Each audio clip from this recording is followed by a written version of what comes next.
नमस्कार दर्शक बंधु मु शुभेन्दु आपको स्वागत करुच्ची 3K YT न्यूज एक नुआ एपिसोड को। दर्शक बंधु आज एपिसोड रे आपण माने एक चांचल्यकर तथ्य जानिबा को पाइबे। दर्शक बंधु जेतेबेले रक्षक भक्षक साजे सेतेबेले रक्षा करिया पई आउ केही नथान। कथारे अछि रक्षे हरि मारे किए मारे हरि रखे किए। दर्शक बंधु आज एमिति एक घटना को आपण आगे मु उपस्थापन करी शुभेन्दु आपण माने आश्चर्य अवचकित होइथिबे। तेणुकरी आसंतु आमे दिबा आगो आमर रक्षाकारी हिसाब रे आमर सेवाकारी हिसाब रे जो पुलिस कर्मचारी माने रहिचंती से माने बेले बेले एमिति कुश्चित कांड करि दियंती जहाँकि आमको बहुत दुख देई थाए एवं पुलिस मानक पई लज्जार कारण होई थाए। हाँ दर्शक बंधु घटनाटी थिला एमिति 2020 मसीहा 19 तारिख जून मास 19 तारिख से समय घटी एमिति एक घटना जहाँ को आपण माने सुनिले आपण लोममूल टांग कर उठिबो। पिटी पिटी हत्या करिथिला पुलिस दुई जन बाप को गोटे मार पुओ को छड़े निथिला एवं गोटे स्त्रीर सिंदूर को छड़े निथिला। दर्शक बंधु घटनाटी घटी तमिलनाडु राज्यर मदुराई जिला अंतर्गत सांताकुलम थाना। एमिति घटना आपण माने केबे भी सुनी नथिबे।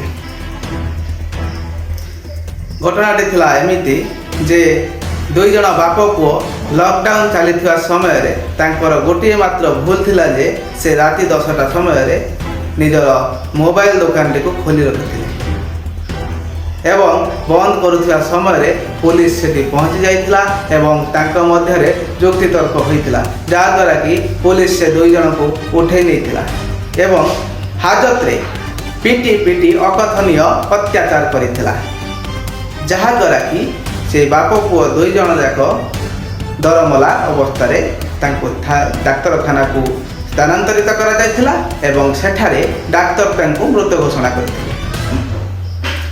से बाप पुओ दुई जन जाक होउछंती से मदुराई जिलार पी जयराम एवं पी बेनिक्स ये दुई जन को पुलिस पिटी पिटी हत्या करथिला जहाँद्वारा कि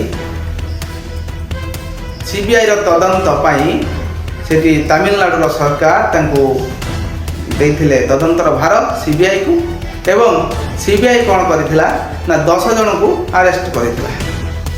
10 जन मध्य जड़े इन्स्पेक्टर दुई जन एएसआई एवं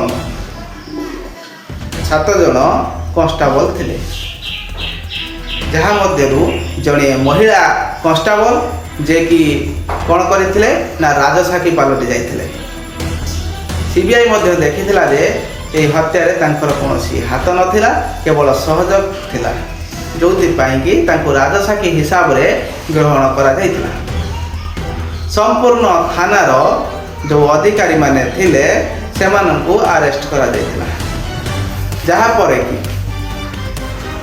मदुराई जिला कोर्ट से 9 जन जाक पुलिस कर्मचारी को आज फांसी दंडादेश शुणी सीबीआई संपूर्ण तथ्य को आधार करी फांसी दंडादेश शुणा जहाँद्वारा कि आम भारतीय न्यायिक जो व्यवस्था उपरे आम लोक मानकर भरोसा आसी जाइछि।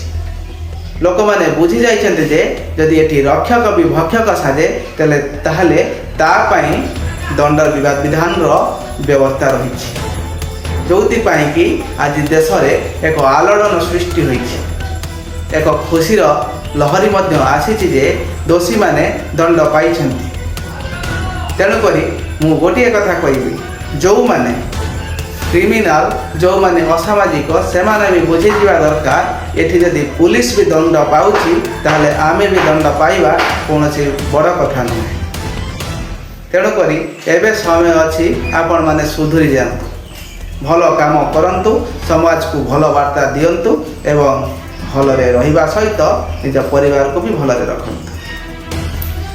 रहुछि जय जगन्नाथ।